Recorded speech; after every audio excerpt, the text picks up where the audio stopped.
बिस्मिल्लाहिर्रहमानिर्रहीम। सर जी पास पेपर्स के साथ हाजिर हैं। सर जी पास पेपर्स की वीडियो है chapter number 6 income from property.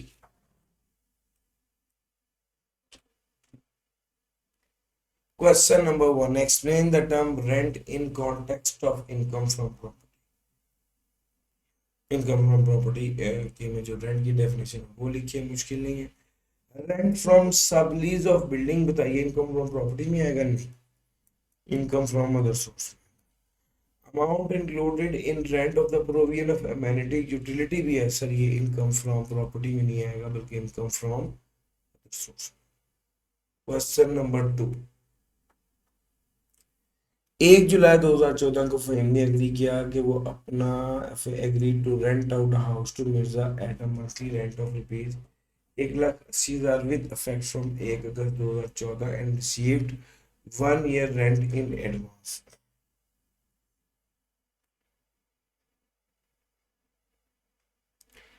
Monthly rent भी आ गया है और 1 साल का एडवांस भी आ गया।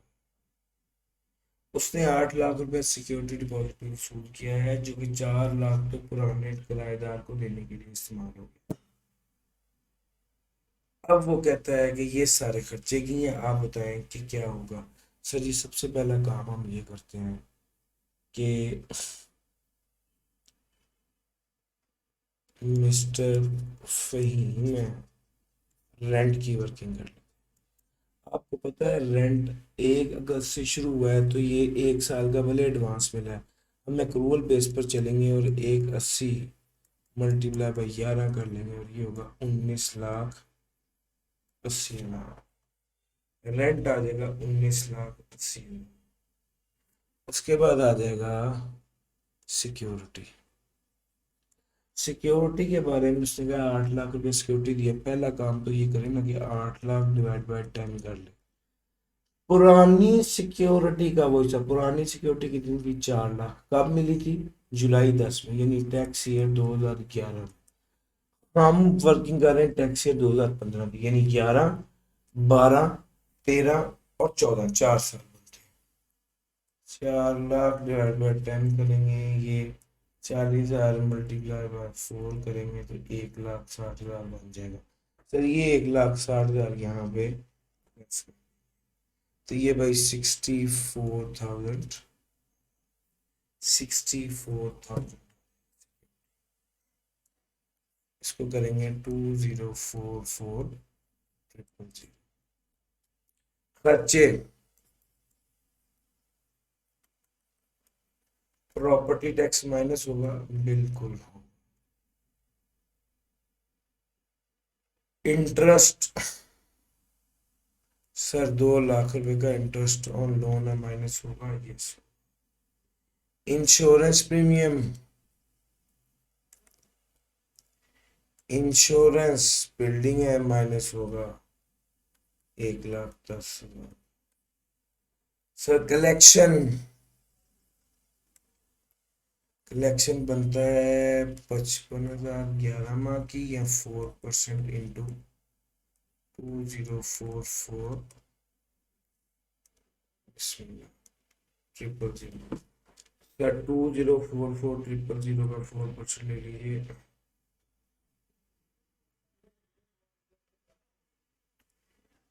8176 और कौन सा?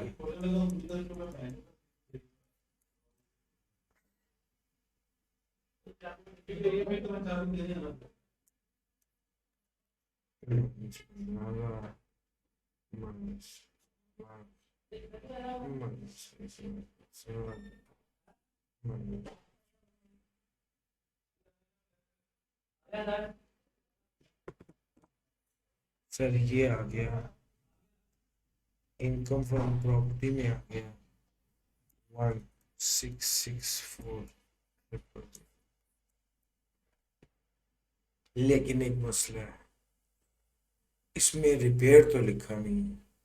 तो भैया रिपेयर के बगैर तो नहीं ना चलेगा, रिपेयर तो लिखना ही पड़ेगा।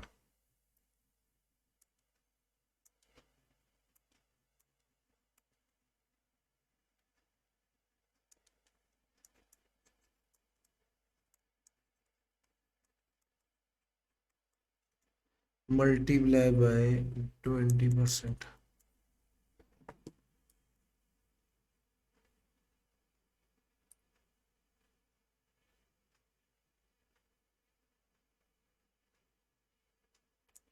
408800। सर लेस करेंगे। जमा 110,000, जमा 2 लाख, जमा 15,000, जमा 55,000। 788800 माइनस 2044 1255200। सर ये इनकम फ्रॉम प्रॉपर्टी का। तो सर इस तरह से ये क्वेश्चन नंबर 2 में आपके साथ डिस्कस कर दिया। क्वेश्चन नंबर 3 बहुत अच्छा सवाल है और वो लाजमी करना चाहिए। क्वेश्चन नंबर 3 को देखते हैं। 1 जुलाई 2015 को फरूख ने बोरो किए थे 8 lakh from star bank limited और प्लॉट लिया था इंडस्ट्रियल जोन में 6.5 मिलियन। 8 मिलियन थे और 6.5। बाकी इसमें जो लोन था वो बिजनेस में और किसी वेंचर में लगा दिया। लोन पर 12% इंटरेस्ट पड़ता। 1 अगस्त 2015 को फरूख ने डिसाइड किया कि वो प्लॉट बेच देगा 10 मिलियन का और उसने 5 लाख रुपया बयाना भी वसूल कर लिया। लेकिन 15 अगस्त 2015 को फरूख ने 4 फीट कर दिया डिपॉजिट। बयाना जब्त कर लिया। ये बार बार आपको पढ़ाया सर। डिपॉजिट जो 4 फीट होता है ना सर, ये तो सीधी सीधी इनकम फ्रॉम प्रॉपर्टी में आ।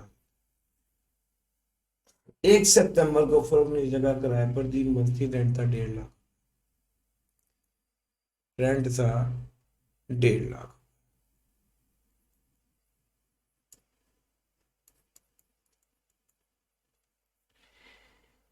अच्छा, लेकिन और इसको अनएडजस्टेबल डिपॉजिट भी मिला 2 लाख।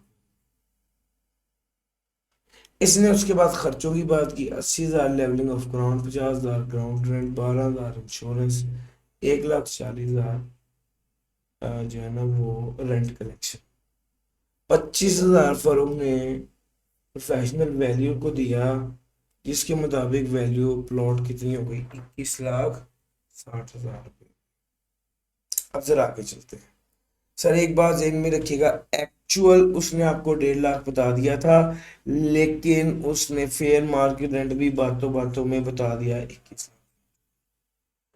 तो अगर एक्चुअल 15 लाख है 10 माह की, तो 21,60,60,000 तो 12 माह की है ना। मल्टीप्लाई डिवाइड बाई 12 करके मल्टीप्लाई बाई 10 करेंगे तो ये आएगा 1.8 मिलियन। एक्चुअल है 1.8 मिलियन। फेयर मार्केट रेंट है, एक्चुअल है 1.5 मिलियन, फेयर मार्केट रेंट है 1.8 मिलियन। इनमें से कौन सा लेना? सॉरी, इनमें से हायर लेना।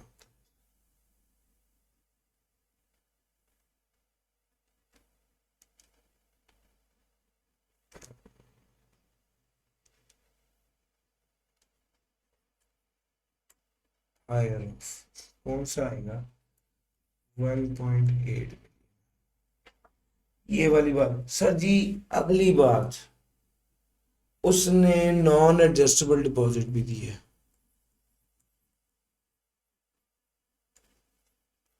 सर आपको बताता चलूं, नॉन एडजस्टेबल डिपॉजिट वाली बात सिर्फ बिल्डिंग के लिए है और ये लैंड है, प्लॉट है, इस पर ये वाला रूल अप्लाई नहीं होगा।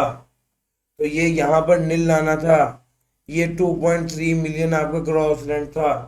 खर्चों की बात करो तो रिपेयर का खर्चा माइनस करेंगे नहीं करेंगे, चूंकि ये लैंड है, रिपेयर बिल्डिंग के लिए होती है।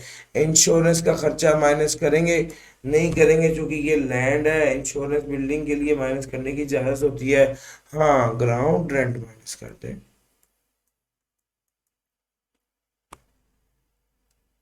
फिर उसके बाद आ गया कलेक्शन। एक्चुअल कितना है? 140,000। एक्चुअल 140,000 है। और अब हम देख लेते हैं 0.04, 92 है 4%। हमने कौन सा लेना है? लोअर 92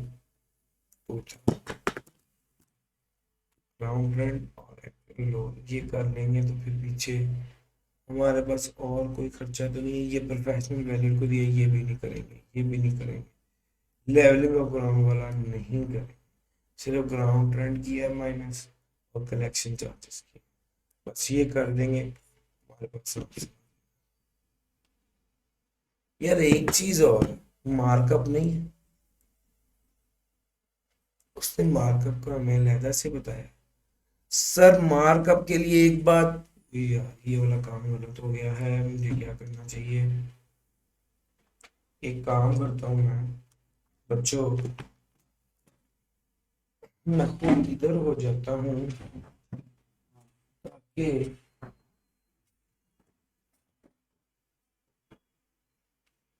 मैं खुद इधर हो जाता हूँ।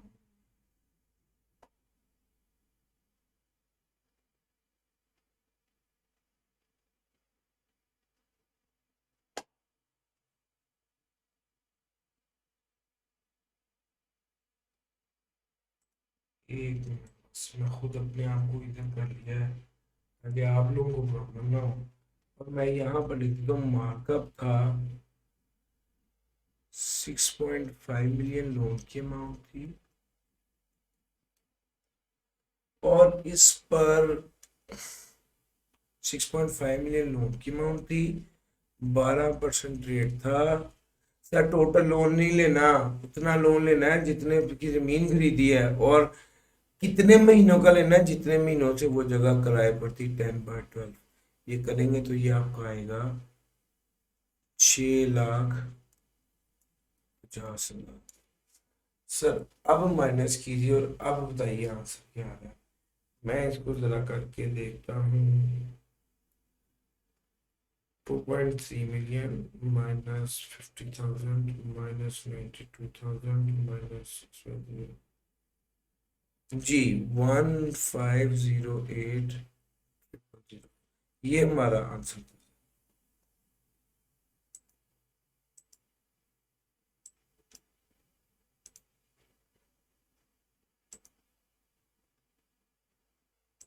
लो सर, इस तरह से ये सवाल हमने करना था, और हमने ये सवाल इस तरह से अटेम्प्ट किया। This was question number 3। ये असल क्वेश्चन नंबर 3 था, आपके साथ शेयर कर दिया।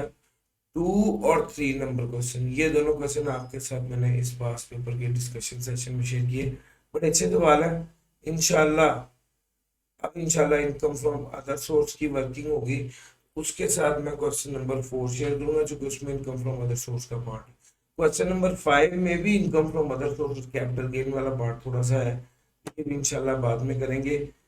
Income from property is done from my side. आज के लिए इतना ही है जी। Thank you ji, Allah Hafiz.